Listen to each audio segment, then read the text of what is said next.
Hello, hello. Welcome to episode 8 of the First Mind podcast. I'm super excited for this episode.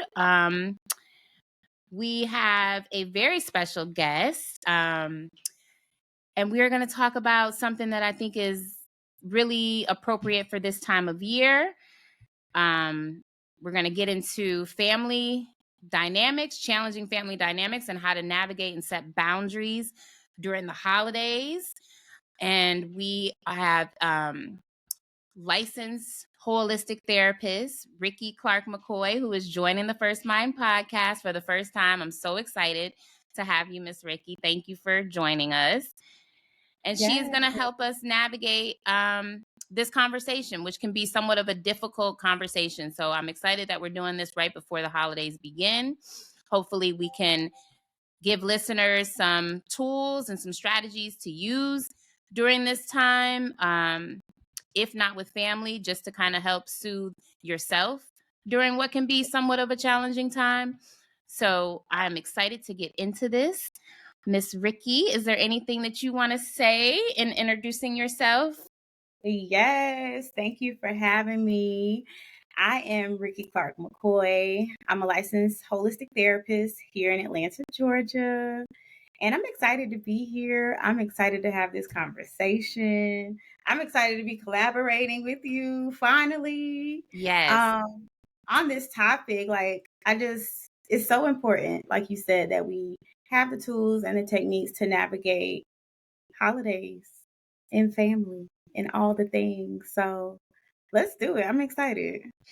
So Rikki and I had an opportunity to talk a little bit before we got started, and we already can tell that this episode will probably go over a little bit. So we're going to do our best. But we talked a lot about just how there's so many nuances and layers to family dynamics, and so many things that we could talk about. I did streamline it to an hour's worth of questions. So we will go through and answer these questions, but I do think additional conversations will come up. So we will challenge ourselves to stay at an hour, but we may go over an hour, and I am good with that if Rikki's good with it. So, I am. but to get started, the first question that I wanted to dive into is, what would you say are some of the factors that contribute to poor family dynamics, and how do you define familial trauma?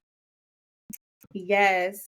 So when I think about you think about family dynamics, right? Like what is it? What are family dynamics, right? That they're the complex interrelated relationships between family members, right? So it's how the family communicates, our roles, our behaviors, and emotions that come up within the family unit, right? Some of the factors that impact the family are parenting style, right? So how parents parent, family structure, so how that family is actually set up, or is it a two-parent household or one-parent household? Those types of things. Family history and culture, right? I'm talking affairs, divorces, things such as abuse in the household, whether it's child abuse or domestic violence, like growing up around certain abusive behaviors, substance use, mental health difficulty, trauma, other forms of trauma, homelessness, financial difficulties, deaths, and other health issues, right? Life transitions, like we talk about just different transitions that come up in life, whether it's financial difficulties, job, career, all of those types of things. And then external stressors. So the stressors that are happening outside of the household. That was a real detailed and good, I think, explanation of how family structures and dynamics can impact what we experience. Thank you for outlining that. As you were talking, I was thinking about just in general, all of those different possible structures, and Yes. how in a lot of our families, those things are kept secrets. Yes. Like when you started to talk about whether it's addictions, affairs, abuse, like a lot of those dynamics we don't discuss in our families. Oh We, no. you know, there's a lot of like, just, we're going to skate over that, like we're going to act like Uncle so and so didn't touch cousin. You know what I mean? Like there's Yeah. no, and I think that one of the reasons why I really wanted to have you on the show and to have this conversation is because the secrets, in my opinion, are hurting us. Like are really hurting us. Not talking about these things, I think, is having way more of an impact on exasperating the traumas and repeating those cycles of trauma than to actually talk about it. So I think that's why, it was really important to me to have this conversation with you. When we specifically talk about just our immediate family dynamics, so child to parent, Yes. one of the things that comes up, and I hear it often even in current culture, you'll hear, whether it's some celebrity and their child comes out and says, I was not cared for as a child. And then you have the celebrity, like these kids don't respect their parents. So there's a lot of perception that in order to be a good child, to stay in a child's place, Yes. you are not supposed to question your parents. You are not supposed to question how they parented, the experiences that you had as their child. So what do you say about that? What do you say about kind of this idea that because your parents birthed you, you are forever in debt to them and you can never challenge anything that they ever did wrong? What do you say about that? And how do you help, clients who are dealing with that? Yeah. So as you were talking, I thought about how, especially in the Black community, it's just like, oh, it's because I said so. Period. Right? We learned that so early as kids. So as kids, we were taught that what we had to say, what we felt, our opinion really didn't matter. Mm-hmm.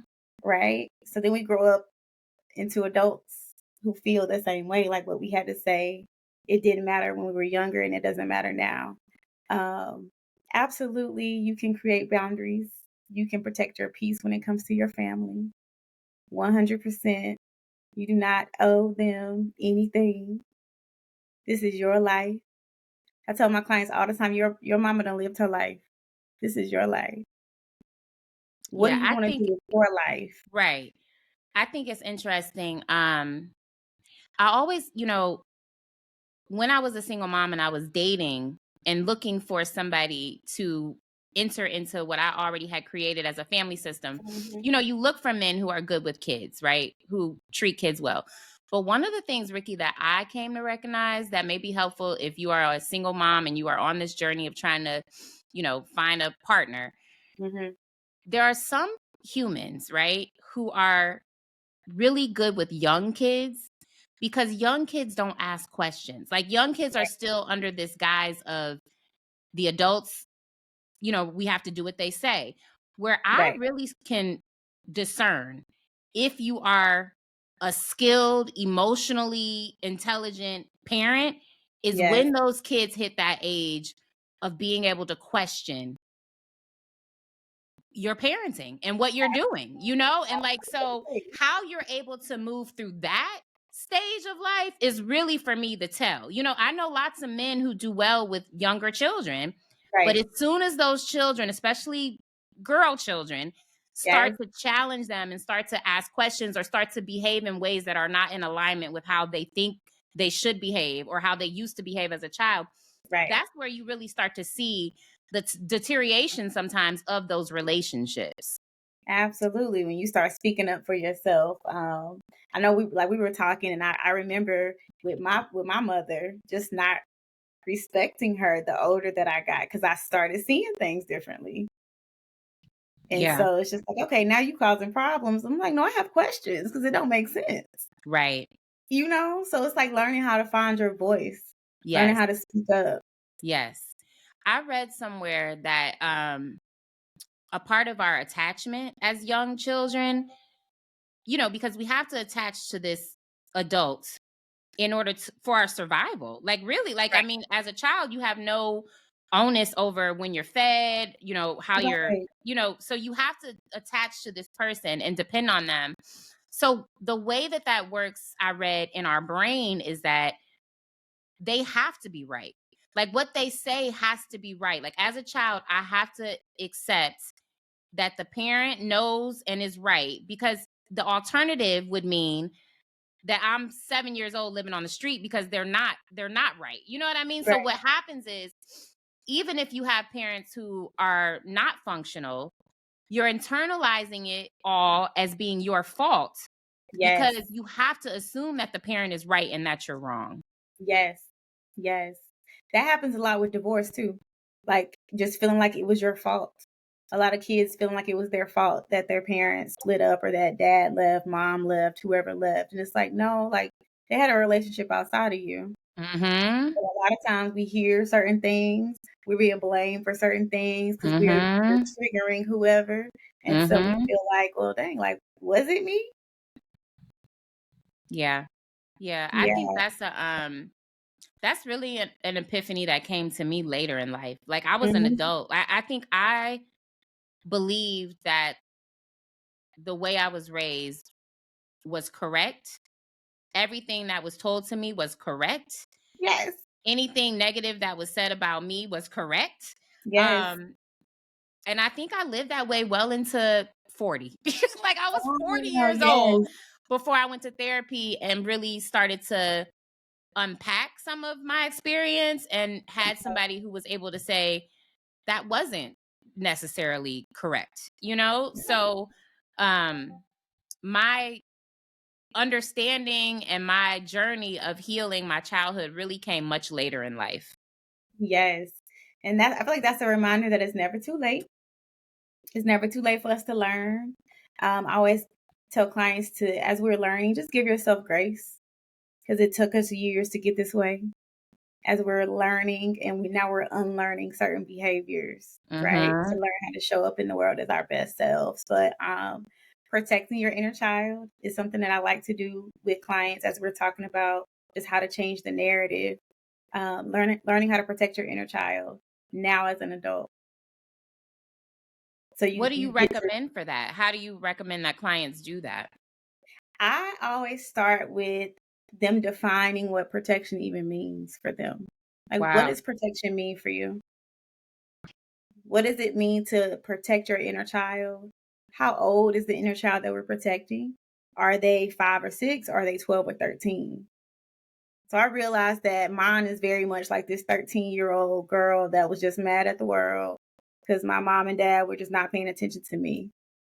And so, what does she need to feel protected and to feel seen and to feel heard? And now I get to reparent her as an adult, because it's my responsibility to keep her safe. And so when you think about those boundaries and boundaries with your family, I have to keep my inner child safe now. Y'all did what y'all did and raised me, and now I can protect myself. And so it's just taking your power back. Do you find that, I know we talked about you moved away from home, Mhm. so you're no longer in that environment that might have been triggering, and Yes.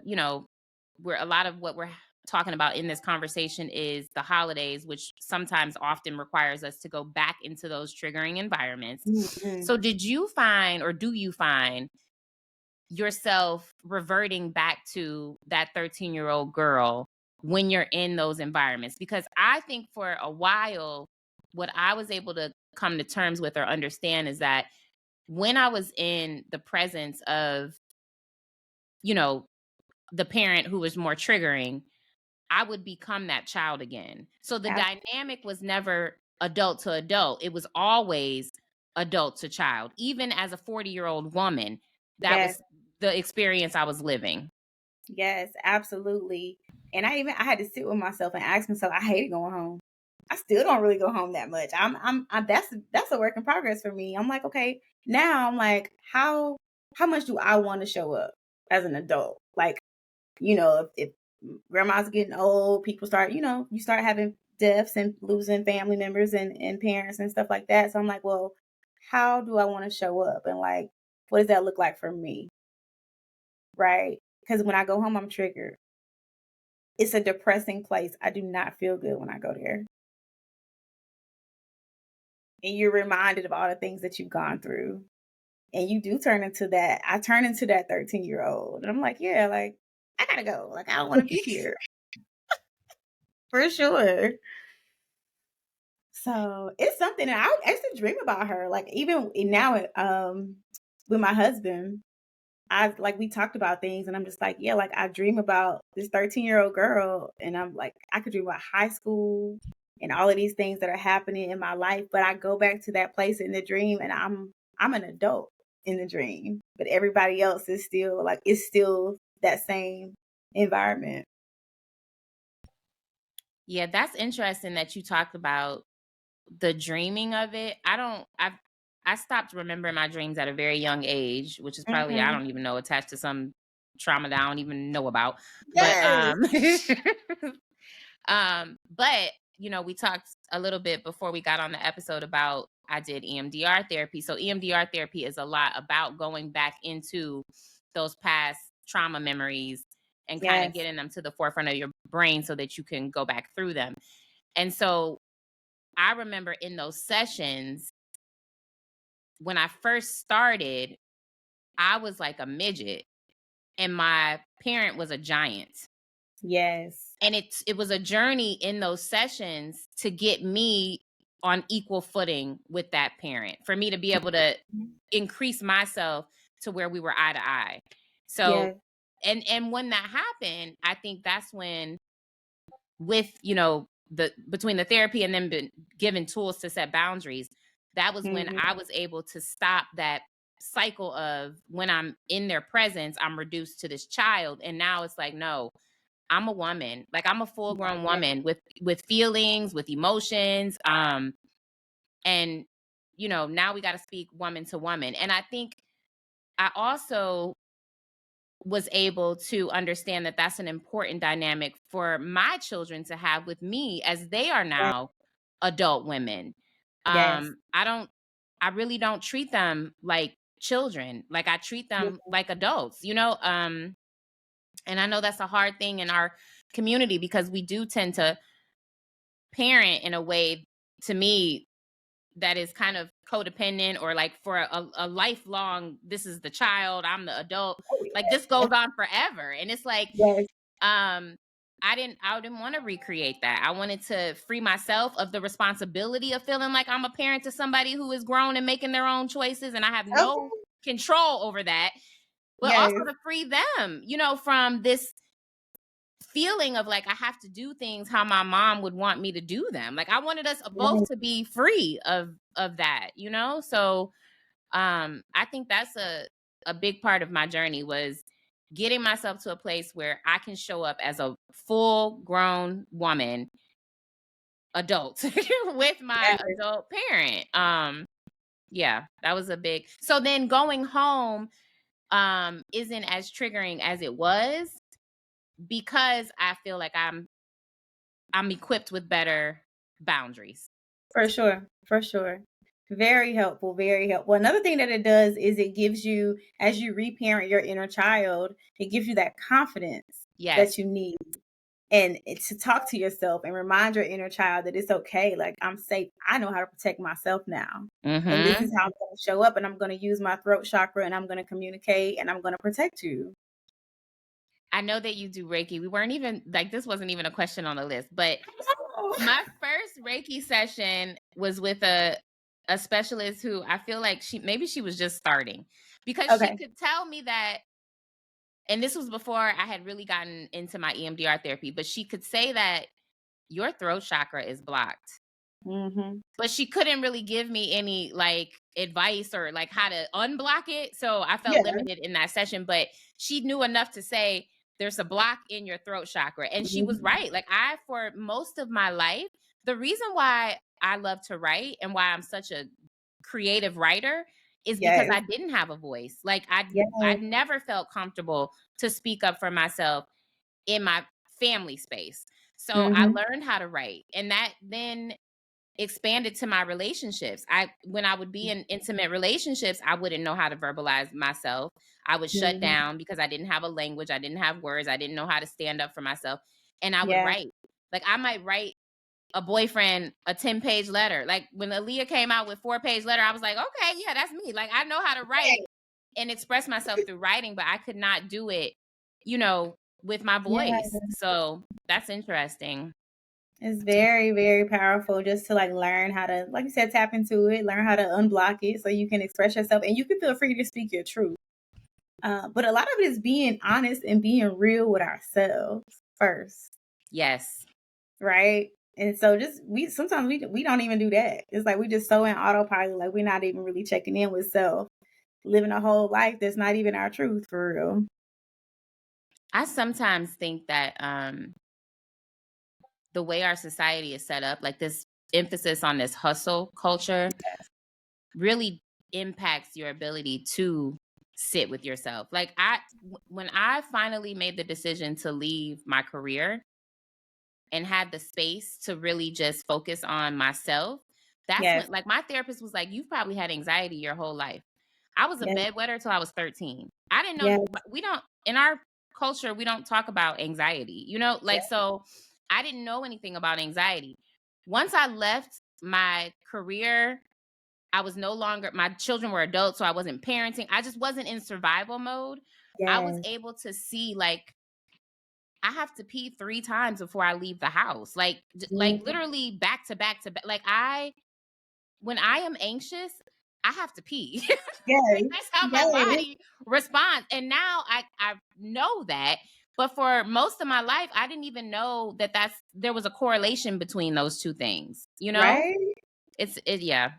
Yeah. It's deep. And then like your heart, your chest, like the pressure, the nervousness. That's why we irritable. Like we it's like we're feeling all these things in our bodies, which is why I love just introducing like just the somatic part of like let's reconnect with our body. Like I'm Yes. really big on that because we're feeling so many things and we don't even know. Yes. Yeah. Yes. I agree. So Um So we talk about this common coping mechanism that most families have, which is to repress, suppress mhm. secrets, like bury those traumatic events, never talk about it. What would you say, as a licensed, holistic therapist, is the benefit of actually talking about these traumatic experiences and having these conversations? What would you say is a benefit? Yeah, absolutely. So I think the benefit of having the conversation and even like navigating this space with a therapist with some support, right? Is that you get to acknowledge the pain that's there. You get to actually check in and sit with yourself and acknowledge what you've been feeling. You get to put words to it, right? You get to actually understand, oh, like that's what it is, or that's anxiety. That's how it's showing up in my body. I didn't even realize that these thoughts that I'm having are anxious thoughts, right? So you're able to feel seen, you're able to feel validated, and you're able to feel supported in that safe space. And as those feelings come out, you learn different coping skills and different strategies for how to deal with those emotions as they come up because we've been pushing stuff down. We've been pushing it down, pushing it down. It's still in there. It's still in your body. And so as you peel back the layers, you're gonna feel certain stuff. It's gonna come up. You're gonna start feeling the emotions as they come out. So we have to learn how to actually feel them, sit with them, and release them. Right. And so your therapist can teach you how to do that in a safe way. You also get to learn how to rebuild trust with people. So if we've had people that have let us down, we might have even let ourselves down at some point. You get to process any shame, any guilt that you have because of some of the things that we've gone through in life. You get to learn that nobody's perfect. We all are out here living this life experience, adulting, right? How can I work through the things, the patterns that I might have, so that I can create some healthier patterns for myself? We all have things that we're working on. We all have flaws. So it creates this normalcy and helps you realize that you're not alone. Okay. And as you learn how to trust, you're able to build healthy relationships and healthy supports. I highly recommend therapy. And I really think a big part of me starting my Instagram space and then this podcast, which is an extension of that space, Yes. was the hope that I could somehow start to normalize what the therapeutic process is. Because Yes. I feel like, I think it's even outside of our culture, but specifically culturally, we just do not do therapy. Like, we do not, like, I remember when I was working as a school counselor, I might have a Mhm. child who suffered from ADHD. And I would have a parent say, we're just going to pray that out of them. Yep. And I believe in, I talk to God every day. But I say to Absolutely. people all the time, like, you can have God and a therapist. Like, you can have both, because Absolutely. everything that you just said makes so much sense. Like, having a person validate your experience, Mhm. and then also having somebody who can support you through the healing of that experience. I think a lot of times the reason why we have to suppress it is because we don't trust ourselves or the people around us to care for us through the Right. process of healing something. Like, I Yes. tell people all the time, if you break your arm, there's a process that you go through, right? Like, there's a whole process that you go through to heal the arm, to get it Yes. back to functioning. And it's the same thing with our brain and our mind and our emotions and our heart, but we don't see it that way. So Yeah.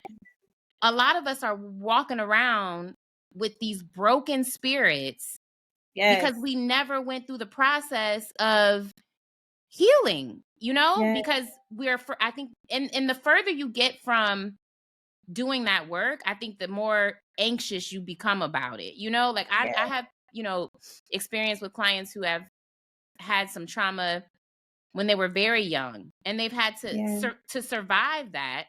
They've buried it for so long, and now as an adult, I think it just feels so overwhelming for them to even have to go back and try to uncover that.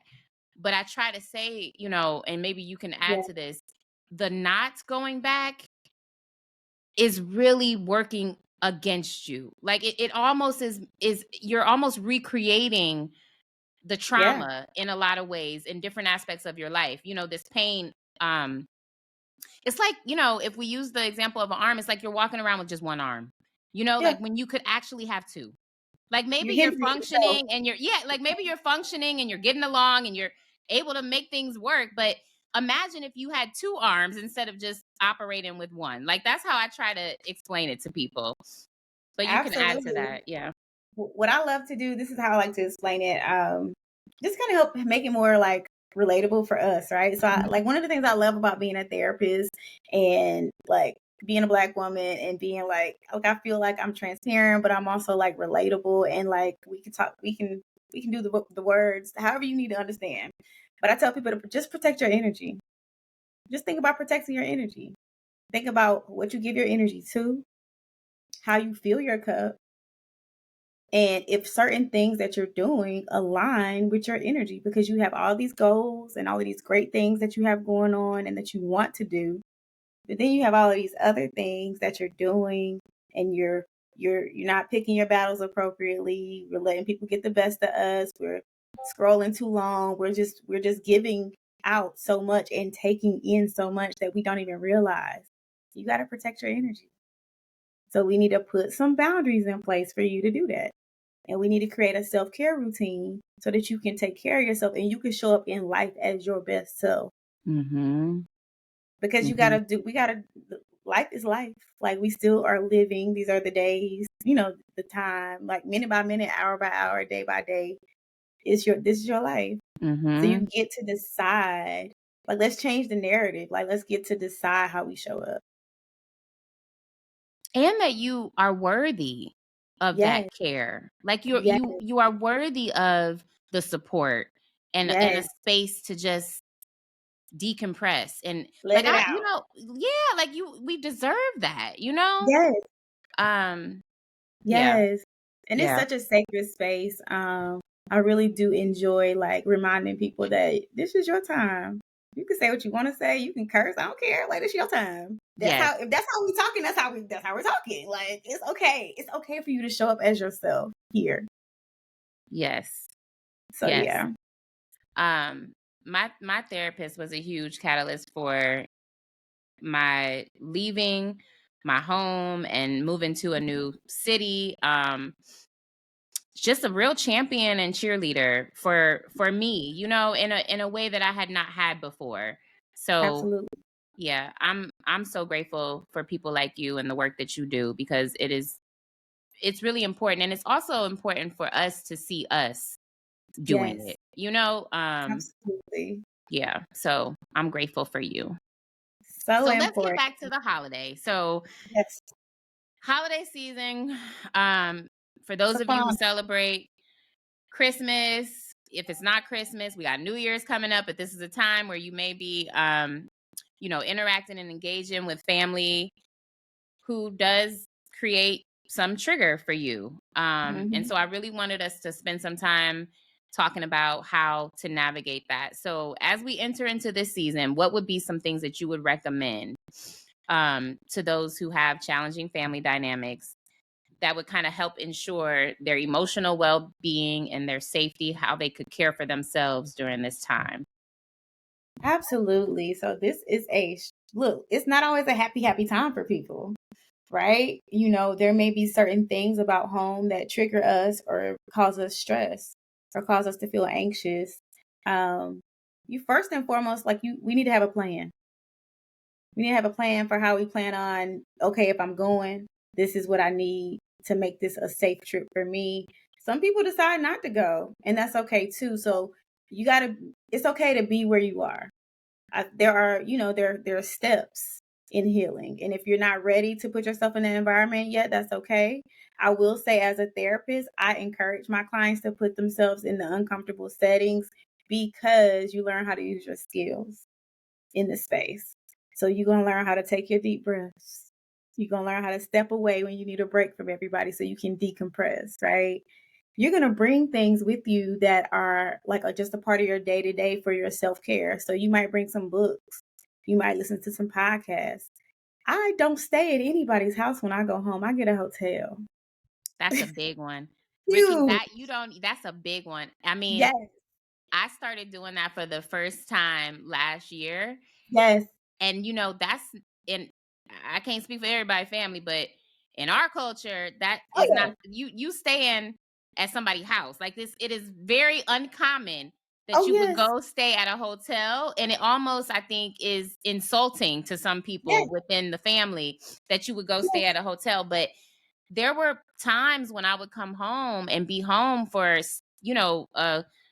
a stint of time where I would just need a minute. Like I would just need a minute. Yes. It is okay, listeners, to go get a Please. hotel. If you need to Please go get a get a hotel. hotel. Please normalize protecting yourself. Again, we're protecting that inner child. They don't want to be there. Go. I'm gonna show up. I'm gonna do my part in the growing, in the recovery, and the healing. But I gotta check out at a certain time because these people are still very much who they are. And I want to say, you know, as you I guess a way that I would reframe it is Mhm.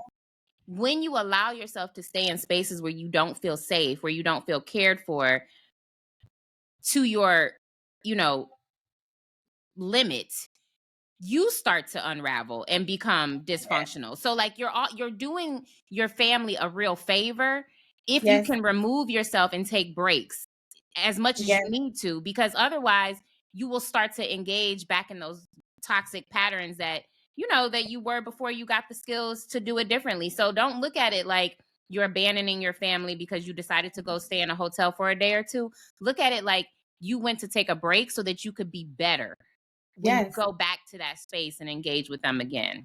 Yes. And you teach them, you communicate like, hey, I'm gonna get a hotel. That's just what I want to do. It's comfortable for me. I need to be able to decompress.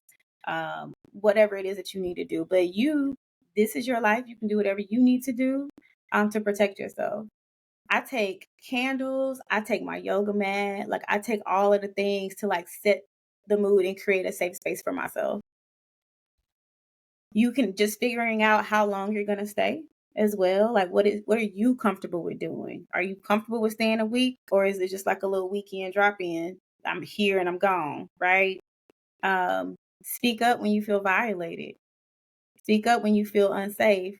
That this one question that I'm sure everybody's parent, auntie, somebody will say, like, "Oh, you gaining weight." This is like, is that appropriate to say right now? Like, I don't like when you say that. I don't. That's not okay. Like, can you just not say that? It's interesting, you know, how sometimes when we talk and we're like, are we all living parallel lives? Because the weight thing is that everybody's family is just like That's the one thing you can't say. I look nice. That's the first thing you say to me is, "Oh, you put on some weight." like Wow. everybody's family. I don't understand. But yeah. And the speaking up for yourself, you know, like Rikki said, is really a journey because Hmm. there are layers to this healing. And I was not always in a place where I felt comfortable to speak up for myself. I was, however, always comfortable to speak up in defense of other Uh-huh. family members. So, like, I'm the oldest of three, and if you mess with my siblings, then it's a Yeah. problem. But I could almost stick up for them better than I could for myself. So it was Yeah. like this feeling of like I will endure, like take it out on me, but don't take it out on them. Until I got to a place where I'm like, no, we're not doing this to any of us. Like everybody should, respect. Yeah. Um, yeah. What do you how do Absolutely. you support, or would you say to somebody who maybe has a blockage in their throat chakra and hasn't gotten to a place of where they're feeling comfortable and confident enough to speak up for themselves? Yeah. So what some of the things I like to do is like role play.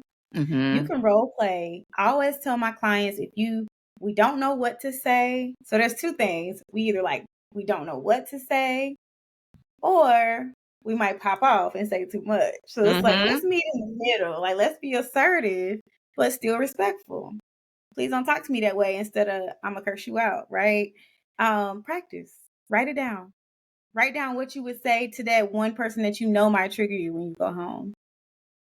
If you have a therapist, talk about it. Hey, these are some of the things I want to say. Is this too much? Mhm. Right? So having that support to learn how to express yourself with your family and your supports. Yeah, for sure. And I think another in my experience something that was helpful is again like getting myself to this place of like we are equal. Like so in the Yeah. same way that, you deserve respect, I deserve respect as well. Yes. And Yes. so when you can get yourself on equal footing as the people around you, that that helps to give you the confidence, to speak your mind and say what you want to say. Um and really I think my understanding that a lot of times this weird negative talk that we have in our families really comes from our own individual insecurities than it Yes. is about the people who we're projecting that on. So a lot of Yes. times when you have family members who are picking at you, if you will, or talking about your weight or talking about you're not married yet or you're not, these are things that they probably are struggling with internally. Yeah. Regardless of how they make it look, like these are things that they may be questioning for themselves and they're just projecting that onto Yes. you. And so really being able to understand that this behavior is not about me really Yes. helped me. Like it really Not helped taking it. me. Yeah, go ahead. I'm sorry. I was just thinking like not taking things personal. Mhm. Yeah. Yep. Yeah. Cuz it often is not even about us. So, Mm. we talked a little bit before we got on about my journey and understanding like what really helped me to get to a place of grace and forgiveness for some of the people who I feel like have violated me is understanding that I was making myself too big in these Yeah. stories, that sometimes I was personalizing behavior, and these are humans who treat everybody the way that they do, like they Yeah. treat all of like they're, if you really paid attention, they're asking everybody about their weight. Like it's not just Yes. you know what I mean? Like, and if it's not Yes. weight, it's something else. Like some people I'm learning just don't have a capacity for a lot of joy, Yes. and so the way that they go through life is in this kind of complaining, negative energy. And how sad for Yeah. them, like how sad for them, really. Like, so it's not about you. And that helped me. That really did help me. Yes, yes. No, remember, I tell everybody, remember who you're talking to. Remember that this is who they are. Because a lot of times we're trying to change people and we're frustrated because we can't change them. It's like, no, your job is to communicate. Your job is to express yourself. We don't care about what their reaction is. That's not our job that they receive it, because they probably won't. So you got to know who you're talking to and pick your battles. That's a big one. And this is why our conversation is probably going to go over, because as you talk, I like think of other things. But no, that's a big one, because a lot of times when we talk about going to therapy, and even me in the beginning, I would say, will say things like, well, it's not going to help me if my mom can't come with me. It's not going to help me if unless my dad gonna come to therapy or he go to therapy, then I'm never going to heal unless he go. Or, if my uncle who molested me, if he don't go get some therapy to apologize, then I'm not going to be able to get. And it just doesn't even work like that. Like, it doesn't even, you do not need anybody else You don't. to get your own healing. So maybe you can speak a little bit to that. Absolutely. Yeah. This journey is about you. The journey of forgiveness, the journey of releasing any resentment that we have is for you, because you feel it. It's heavy in your heart and in your spirit. These people don't even have the awareness. Maybe they do, maybe they don't, of what they even did to you. So we have to think about, and I help people understand emotional maturity, emotional intelligence. Some people are stuck at certain ages because of something that happened in their life, and it's not your job to get them unstuck. It's your job to protect yourself. That's it. Because some people do not want healing. Some people not ready. They don't have accountability. They see things their way or no way. And you are not going to change that for them. They have to want to change it for themselves. So it's like, you got to take your power back, because it's And a that person. expectation Mm-hmm. that I had, because I'm telling you, in a session one time, my therapist said what you just said. She said, everybody doesn't want to get healing. And I was like, what? Like, why would you not? Like, I couldn't even understand. Like, why would you not No. want to heal yourself? But Rikki, what I will say is, having fully been emerged and gone through this process, I Yes. understand now why some people don't want it. Like, it is the hardest thing I have ever done in my life. Like, so I get Absolutely. why now I can understand why some people just don't have the capacity to do this work. No. However, when I had the expectation that everybody should be doing the work, I would constantly be disappointed, because Yes.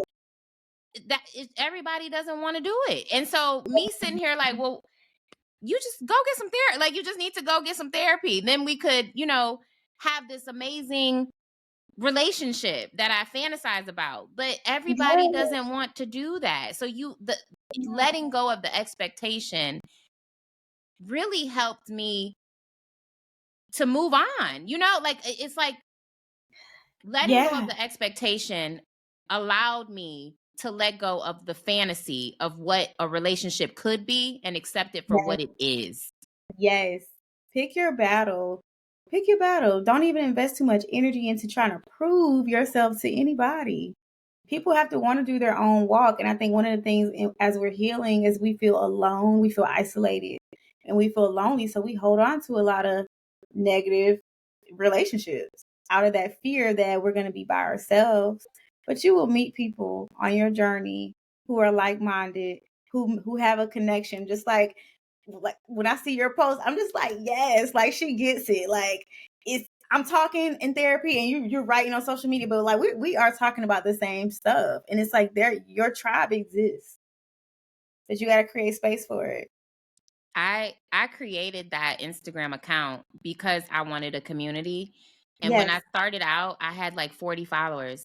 That space is over 40K. There are 40,000 humans who are yes, somehow in alignment or like-minded or on a journey that resonates with what I'm experiencing. So your community is there. yes, You just, yeah, you have, and the sooner you can hold space for that community, Yes. the better quality of your life, because holding on to people who don't have the capacity to do the work you're doing is going to Yes. keep you frustrated and stuck. Like, even, you know, this desire to like bring them along, Yeah. and everybody doesn't want to go. Nipsey Hussle said, like, circle getting smaller, everybody can't go, because everybody doesn't want to. Like, some people just don't, they're just No. not there yet. And that's, you have to have grace for that. Like, you have to be able to accept that and walk in your walk. And, That's real. yeah. Everybody's on their own, like, we're on the journey, but some people might be way back there and you've passed them. And you gotta let people get there when they get there. That is their journey, not yours. Yes. Yeah. Yeah. So protect your peace, protect your energy, pick your battles, communicate and express yourself, and show up as your full authentic self in the moment. It's not about everybody else. And I think, as you say that, I remember in my early phases of healing, I really only had two gears. Mhm. Either I was going to allow you to walk all over me, or I was going for blood. Like, there was That part. no in between. There was no in No. between. Like, No. either, like, I'm cutting you off and never talking to you again, Yes. or I'm allowing you to walk all over me. And the reason now I understand why I only had those two gears is because I did not have a skill set to set boundaries. Yes. And I remember early in this journey, I went to a CODA group. So I struggle with codependency. We talked a little bit before we got on the call about, yes, I grew up with two parents. I had a really, an amazing childhood in a lot of ways. But my dad was a high functioning alcoholic. Mhm. There's a lot of codependency that comes with that. My mom was somebody who you really had to, at least I felt, work hard to get her love and validation. So, I just read a quote, I'm going to post it tomorrow, that says something like, the way that you receive or try to receive love in your family unit becomes the way that you try to receive love in your romantic relationships Oh, later. yes. Oh, So yes. I want our audience to really understand that, as we talk about the consequences of burying these experiences and not doing the healing work, again, we're manifesting a lot of the same patterns because we haven't done the work. So, Yes. um, yeah. So later in life, I was dealing with this codependency in my personal relationships, in my intimate relationships, my romantic relationships. So my therapist recommended CODA, which, if you are not familiar, it is a group similar to AA, but it's for people who maybe had a family member who was an alcoholic, or just if you recognize that you are a codependent. If you don't know what codependency is, I encourage you to look that up. But I Mhm. went to this CODA group, and I only went to one. CODA is a free, like, it's just like AA. Like, you can usually, they have them in your community. You can go if you're in a place where you're not able to access one-on-one therapy. This is a good starting place. But I remember there was the group facilitator, and she talked about, like, all her life, like, she would have to, like, cut her mom off. Like, she would have to go these long, like, year-long periods, years, like, of not speaking to her Mhm. mom. And she said, and now I'm finally in a place where I don't have to do that anymore. And I remember, like, I perked up because I wanted to understand, like, how did she get, like, her and her mom must be like best friends now. How did they get there? Right. And what she said was, I just learned boundaries. So Yeah. now I don't have to cut her off for a year at a time, but I still have to say, you're not going to talk to me like that. And then she gets Yeah. upset, and then we don't talk for a day. And then she calls me back on the next day and she apologizes. And then she's like, but the cycle doesn't stop. My mom didn't Yeah. change. She didn't become something Yeah. different. I just learned how to set boundaries with her so I don't have to cut her off for years at a time. And I thought that was so interesting because for me at that time, I didn't understand. I only knew cutting you off or letting you Yes. walk all over me. I didn't know any middle ground. I didn't know about setting boundaries. I didn't even think I could set boundaries with my adult parents. You know what I mean? Yes. So, Yes. I will say to everybody listening, check in with yourself as you start your day, right? I can tell you, I've looked at my phone. I've seen my mama calling me so many times, and I just be like, yeah, like I'm not in a place to talk to you right now. And I had to learn to be okay. Like she will keep calling because they don't understand that. It's like, why you not answering the phone? It's like, because I'm busy. But if check in with yourself in the mornings, see how you feel, see what you need day to day. Because if I'm not in this space to receive you right now, or if I know I got things going on and you come in with some type of other energy, I have to protect myself. And the only way you're going to really know is because you got to know how you're feeling around these people and around, in situations. Yeah. Yeah. So Yeah. as you say that, I would, like Rikki said, check in with yourself before you engage in this holiday dynamic and, Mhm. have that conversation with you. You said have a care plan. And I guess I never articulated it in that way or understood that, but Yes.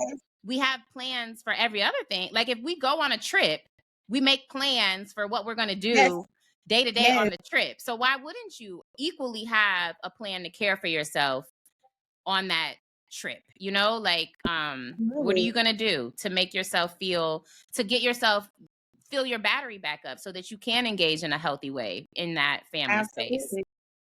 Yeah. Absolutely. Please have a plan. Think about, where you staying, how long you staying, who's coming with you. You have some support. Maybe, a spouse or your kid, like whoever, like who's coming with you. That could be some good buffers in the space.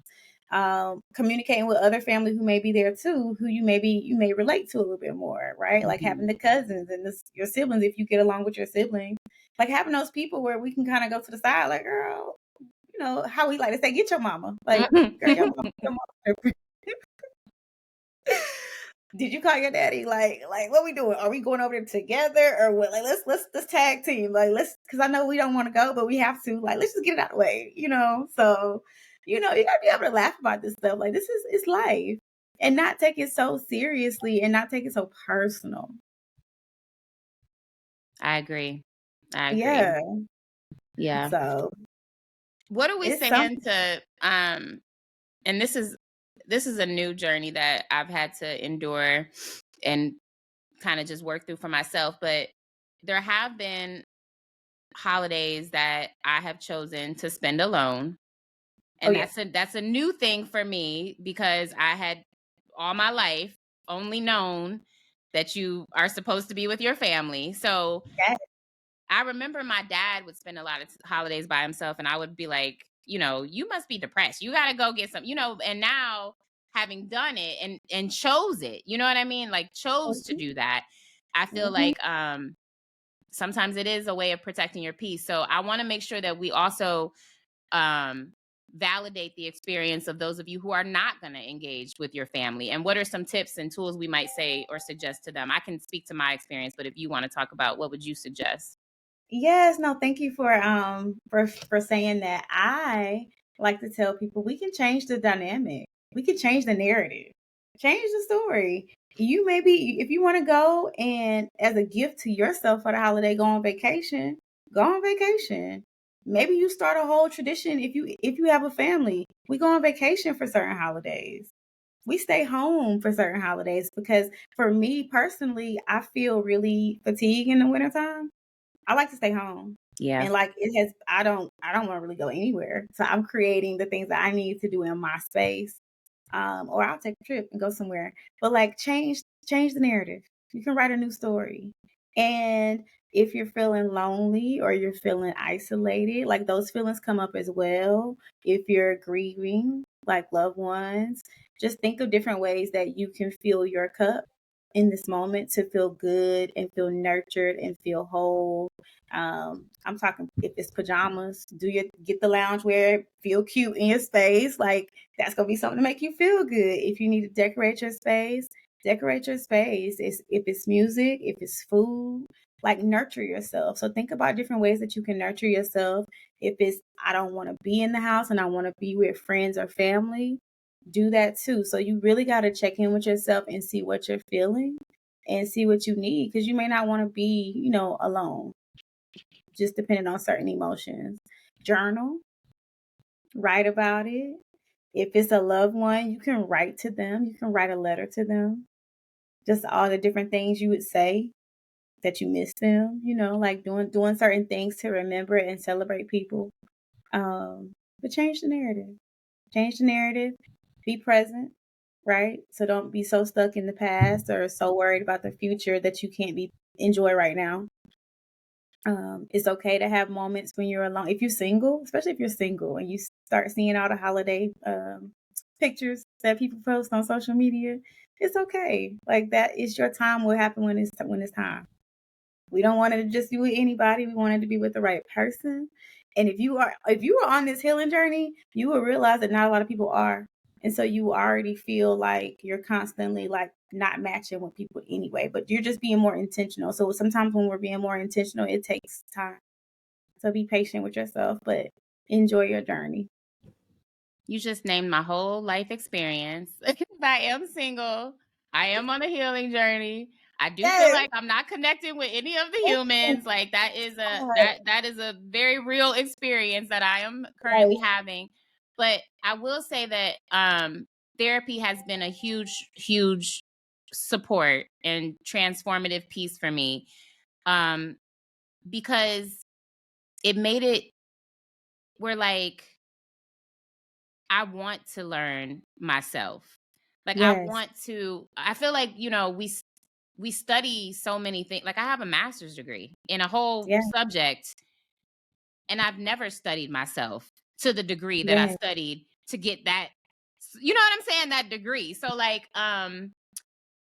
because I was able to kind of flip the narrative and change it to where this is something that I want to do, being by Yes. myself feels different. Like Yes. my first Christmas that I spent alone, I went to a Christmas lighting, something that they had in the city where they were like you went on a scavenger hunt. Like I did this whole thing by myself and like I was Right. like I enjoyed it. And not to say that I don't have moments of sadness. I want to validate like there is loneliness, there is sadness. What I find to be helpful when I get in those spaces is to just allow myself to feel that way. I think for a Yes. long time, those feelings were so uncomfortable. So I would try to escape them. And I would do that whether it was through drinking, through, some other vice, or, even like trying to, forge relationships that I knew weren't healthy just because I didn't Yep. want to feel those feelings. And now I'm able to say, you know what, we're sad today. Like, that's okay. Like, let's just be sad today, And I really try not to get stuck in any one emotion because I Yes. think that's where it can become, kind of like a cycle. And when I find myself getting stuck, I go enlist support. Like that's when I'm going to therapy. That's when, Yes. there have been times when I've been on medication because Yes. sometimes I just can't do it on my own and I need the support.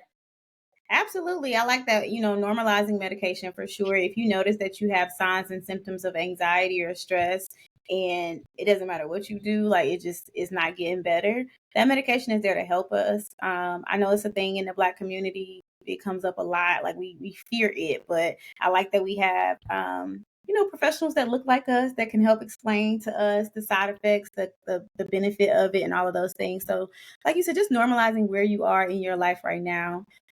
Different stages, transitions are normal. We're human. Like we're not going to stay in the same space. And we're not going to feel happy every day. That's not realistic. And the Yeah. only way out is through. We got to Yeah. feel our emotions. And we sit there long enough and sit with that emotion, it's not going to kill us. We Mm-hmm. got to sit there long enough to be like, oh, dang, like I can get through that. Mm-hmm. You And a know? lot of times I think we're conditioned to hustle through it or Oh, yeah. like just busy ourselves through it. So the Yeah. sitting in, I mean, when you've been busying yourself for 40 years to not have Mhm. to feel your feelings, there's going to be a lot of anxiety that comes with feeling a feeling, but let Mhm. yourself do it. Like just like anything that you do for the first time, there's going to be anxiety. So let yourself have that anxiety and let yourself go through what that is and feel the feelings. Yeah. When you talk about medication, one of the things that I try to say is, if we are diagnosed with diabetes, we don't question needing insulin, right? Right. Like nobody is like, oh, girl, Right. don't be taking that insulin. You know what I'm saying? Right. Like, because Right. you understand that your body is not producing enough insulin. And so you're taking insulin to replace what your body is missing. That's the same way that medication works. You know, if your body is not producing enough serotonin, you might take a serotonin reuptake to help, Yes. replace the serotonin that's missing from your body. So do your research. I'm not saying that you have to go on medication, but Right. there have been times in my life where I was going to jump off a fourth floor balcony if I did not take medication. So, Absolutely. Absolutely. do what you need to do for yourself and, getting myself to a place where I could regulate my emotions enough to even do the therapeutic process. Like, Oh I my wasn't God. going to be able to do therapy if I couldn't Okay. get my mind to a place where I wasn't thinking about jumping off a fourth floor balcony. You So, can. Yeah, it's levels to it, right? Like you have to be able to process what we're talking about in therapy. And so medication and also self-soothing techniques, right? Like I like to your number one thing to regulate your nervous system is going to be your breath. mhm. Talk to us, Breathing. Rikki. Tell us how to do it. Breathing. Please, please, please, if y'all can remember, I'm gonna give you two breathwork techniques. 4-second inhales and 4-second exhales. You are going to inhale. You want to put your feet on the ground and just like ground yourself and center yourself. You can put a hand on your belly and a hand on your chest if your chest is feeling heavy. And you can inhale nice and big from your belly for 1, 2, 3, 4. And an open mouth exhale for 1, 2, 3, 4. And do that 5 to 10 times to regulate that nervous system. Game changer. Game changer. You can also do square breathing. So if you imagine having a square, right? Let me find a little square. And you same thing, same type of technique, but it's to help you focus on something else. So inhale for 4 seconds, exhale for 4 seconds. Inhale and exhale.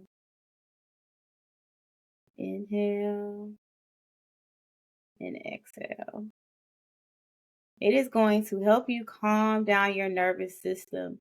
That nervous system is in fight or flight, that survival mode that we keep talking about, that so many of us have just been living in. And so we want to learn how to flourish. We want to learn how to thrive. And we need to regulate our bodies to do that. So you can do breath work. You can do breath work when you wake up in the mornings. I like to do breath work in the car. If it's traffic and it's chaotic outside, I'm breathing. At night before bed, I'm breathing. If you're with the family and you need to step outside, go take a breath. You can also drink water, having water with you, or some tea or something like a temperature change, right? Can soothe your nervous system as well. Anything dealing with your 5 senses. So you think about that self-care kit. What are things that I can feel, whether it's a blanket, some type of something that we like that feels cozy and comfortable to us, something that I can smell, incense, candles, Palo Santo, whatever, to cleanse the energy and cleanse the space. And it's a smell like it's soothing your body. Something I can hear. Having some headphones with you, if you need to put the instrumentals in, some calming music, some nature sounds, right? Those are things that are going to soothe you and soothe your nervous system as well. You may have a favorite playlist that motivates you or gets you going. It could be gospel, it could be whatever. Like whatever you need that helps you lift and helps you feel safe and helps you feel better. Things that you can see. If it's a little sticky note, if it's a book of reminders, if it's your journal, picture, like whatever it is that you can see to remind you that you're safe in the moment. So think about your senses, taste, water, tea. It may be even like coffee. People just, they bash coffee because of the caffeine, but I like coffee because it tastes good. It just makes me happy. And so I would drink this coffee. So it's like, do what works for you. And soothe yourself. We have to learn how to self-soothe and that teaches us not to be codependent. I love that. But I'm so thankful. Like, those are real tangible like tips that you can do in the yes, moment. That's so important. Um I I don't always do a lot of breath work. I'm just now starting to like really understand. Like I have meditative practices, Mhm. but breath work hasn't always been one of them. So I love that you like that helped me, like give me an Yes, example of something I can incorporate in my life. Thank you so much for that. Um absolutely. yeah, so I want to hold space for everybody during this time. Um Mhm. what do we want to suggest, I guess, to people who maybe are seeking support or therapy? And even if you want to talk about some of the things that you have up and coming and that you offer as a therapist, because you don't just do one-on-one therapy, you also have retreats, which Yes, I'm a big fan of. Like I love that you have started to open up space where people can go and get some healing abroad. So maybe talk about, what would you recommend for a person who is maybe on a journey to figure out how they can access therapy and healing and, something to kind of start this journey, if you will, of healing themselves. absolutely. So if you are looking for a therapist, I would recommend that you look into directories for therapy. They have directories such as Psychology Today, Therapy for Black Girls, Black Female Therapists, inclusive therapists. There's so many different ways that you can find a therapist. If you have insurance, you can look on your panel and see who's panel. Like you can like filter out all these different type of filters of things you're looking for, and just see who would be a good fit for you. Then do an interview. Interview your therapist. Ask them questions. Ask them about their expertise. And make sure they're a good fit for you. So just like we are here, as a provider, this is yours. This is your life and you want the right person, you want a good fit. Sometimes we don't always get a good personality fit. So talk to them if they offer consultations. You want to see if it's a good fit for you, if their energy matches your energy, for sure. They more than likely need to be licensed in your state in order to work with you. So that could be a thing sometimes. Making sure that they are in the space where you are, seeing if they offer telehealth versus face to face visits. Right? You may not feel safe talking at home. You might be talking about somebody at the house. So, having a place where you can go and say, like, you really want to be able to say whatever you want to say. And it's like a space of non judgment to say whatever. And it's like, all right, well, let's talk about that. Let's process that. And so, really ask all the questions that will help you feel safe in your journey, um, so that you feel heard, you feel validated, you feel safe. You can also, I always like to tell my clients, if you're interested in healing, like there's talk therapy and then there's also ways to heal your body. So a lot of the holistic practices that I teach about are going to be ways to like heal your body. Like I'm a yoga teacher. And so we're going to talk about yoga and why yoga releases certain trauma. Certain poses release certain traumas and certain poses also open up our chakras, right? We want to unblock all the energy so that your energy can flow and you can show up as your full self. Well, I'm going to help you learn restorative ways of doing yoga. We don't have to get on a headstand and do nothing super crazy, but like certain poses release energy. And so through retreat spaces, through wellness activities, if you're in a city, get on Eventbrite. See what kind of wellness spaces you have in your local city, what kind of workshops you have. If there are therapists that are providing these types of services, if there are wellness spaces that are offering breathwork classes and meditation classes and sound baths, right? So sound bath is like with the crystal bowl, and each bowl taps into a different part of your chakra, and it's a sound therapy is healing. And so that's another way to heal yourself. And so you have all of these ways of healing yourself. You may find something works better for you than the other thing. Retreats are a great way to come to a safe space, detach from work, detach from life, from partners, from everybody, so you can focus on yourself. Sometimes we got to remove all the noise. And the only way to do that is to go and travel somewhere else and be around other people. So I love the retreat space because it provides us that safe space to experience a new culture, a new country or state. Sometimes it's a state. Meet new people that are on their wellness journey, just like we are. Learn how to do breath work, learn how to do yoga, learn how to rest. It's uncomfortable when you're used to being on go mode to go be somewhere for 7 days or 5 days. but you get to learn. Like, you get to sit there in that discomfort and be with a licensed professional, be with somebody that is facilitating that space for you, that can help you de-escalate and calm yourself in that space, right?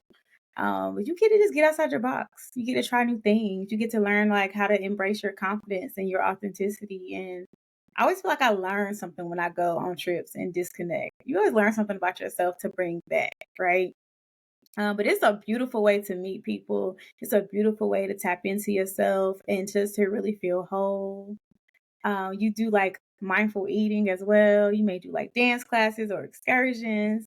A great way to really tap into some self care and wellness. So those things are offers right now. I have a retreat coming up in Atlanta at the beginning of January, January 5th through 7th. There's a weekend retreat. It's called Urban Zen in the city. And there's also a day pass available for that retreat. So if you're somebody that can't come and stay, you can still get access to the services through that day pass. And then I have the Goddess Renewed retreat in June of 2024, and we will be tapping into all things inner goddess. What does it mean to show up as a goddess? What does it mean to be sacred? What does it mean to reclaim your body, your womb space, like all of the things? So we can't be out here settling. Like, I'm showing up as a goddess in life, right? So that means I got to show up a certain way. And what does it mean to do that work? And so that retreat will focus on how to show up in your full goddess energy. It's in Costa Rica. I'm excited about that one as well.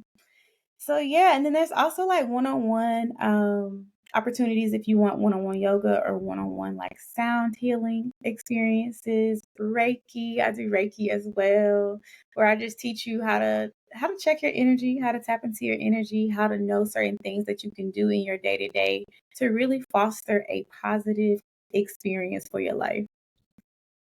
So we're gonna talk, it's mind, body, and spirit. We're gonna tap into the whole person. Thank you so much for those You're resources. welcome.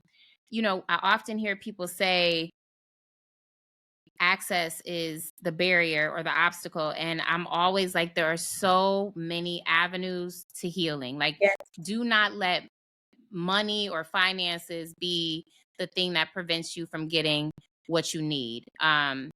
You talked a yes, little bit about, if you have insurance. I know that on the back of most insurance cards, there's a number for behavioral health or mental health yes, services. So look at the back of your insurance card. A lot of people don't know that. Rikki talked about finding a good fit. So, if you find a therapist and it's not a good fit, it's okay. Like, don't let that mhm, be the end all be all. Like, if you go, right, you often get a second opinion from your doctor, about your physical health. So let this be, a journey of finding somebody who you really do connect with. And yeah, like, access to holistic health can sometimes, be a roadway into that more personalized one-on-one therapy. yes, If that feels intimidating to you, do a group. There are lots of there's so many. And if you are struggling, please, reach out, email me, and I'll try to help you find some resources. But do not let finances be the thing that prevents you from getting the support that you deserve. Not just that you need, but that absolutely. you deserve, that you are worthy of.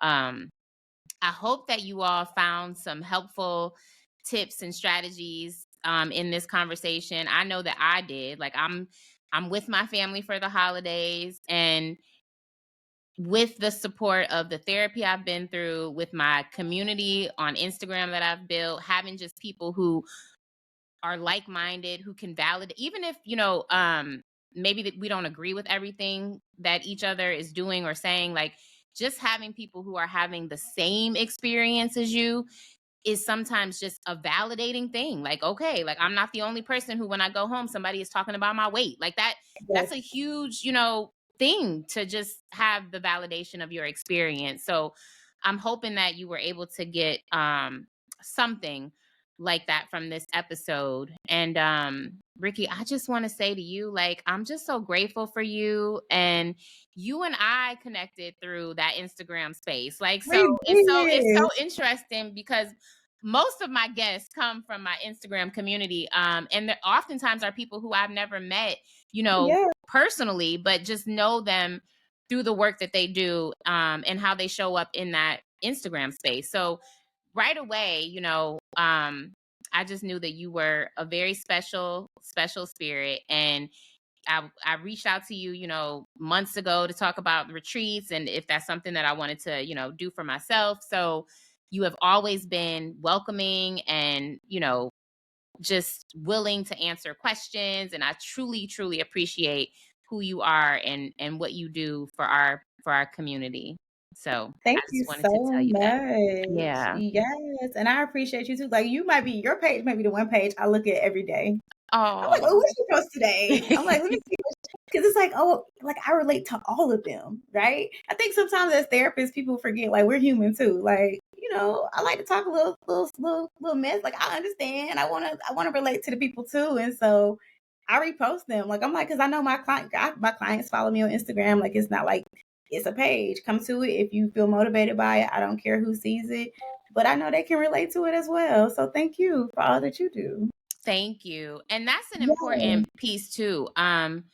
You know, I find it important to have a therapist who is authentic. My therapist has a therapist. Like I think Mhm. my therapist is like the most intelligent. I mean, she has her own practice. She has a doctor. Like I feel like this woman like is the most expert person I know. But my Yes. therapist has a therapist. And I think that's Yes. important. Like you want to have, a person who has lived a life. Like you don't want to have somebody who is showing up in a way that seems inauthentic or like everything has been Mhm. perfect or they haven't gone through anything. Like you want to be connected to people who are speaking authentically about what this life journey is because life is hard. Like it's hard for, Yeah. for all of us. Like we've never been humans before. Like I like what Right. nobody knows what they're doing. So, Right. yeah, you may like Rikki said have people who are further ahead in their healing and you can look to them for support, but we are all still healing and, you know, trying to evolve and I what I'm very clear about what this journey has taught me is that I will always be on this journey. Oh Um, yeah. with each level up comes Yes. some new, you know, thing that I have to unlock, in order to. So it's like it's like playing Legends of Zelda. That's what I compare it to. I used to play that with my dad. But Yes. like I'm always unlocking some level of some new thing, and I'm excited, honestly, to transition from. We talked about this before we got on the call, but that struggle love and just that whole survival struggle life Mhm. I've mastered that. I've gotten all the lessons that I Mhm. need from struggling. And now I Yes. would like to get some lessons from not struggling, like from thriving, from being loved Yes. and cared for. Because I know that some of those experience I have not had. So those are also going to trigger me. Like it's going to be Yes. triggering even to not have chaos in my life. Yes. It Like is. that's going to be It is. triggering because if all you know is chaos, when you Yep. finally get to a place of not having chaos, you will be triggered. Oh, absolutely. so Absolutely. so And give yeah. yourself grace. It is a Yes. it is a journey. It is a never-ending journey. There's levels to the journey. We will backpedal and then we'll pedal forward. Um, it helps you realize that we're all human. Our parents are human. These family members are human, Yes. right? And you We said all are tell the here. truth about yourself. Like that Yeah. was an important part of my journey too because I have children and Yes. being able to you know, hold space for like I was not a perfect parent by any means. So Right. allowing my children to say to me, mom, this was hurtful or mom, when you did like helps me to understand and have some grace and forgiveness for my parent too because my parent had never been a parent before, so Right. like we're all just trying to figure it out. It doesn't, Right. this is the one area, Rikki, I will say, like these family dynamics where two things can be true, right? Yes. Like you can have a parent who triggers you, who has maybe even abused you, Hmm. but has also done some good things for you too, and so those Absolutely. two things can be true and it's hard to hold space for both of those Yep. realities, but I mean, it is what it is. I know as a human, I did some things very right by my children, but I also know Yeah. I did some things very wrong. And my Yeah. goal is to not personalize that, but to Mhm. just work to make it different for the next generation and the next generation and the next generation, because that's all I can do, you know? That's all So, you can do. yeah. Yep. So All we have can do. grace for your family, have grace for yourself. However you choose to get through this holiday, you show up and do the best you can. Um, and let's heal. That's it. Let's you. Let's heal. Thank you all for listening and for being here. And we will see you next time on the First Mind Podcast. Take care. Bye bye. Bye. All right.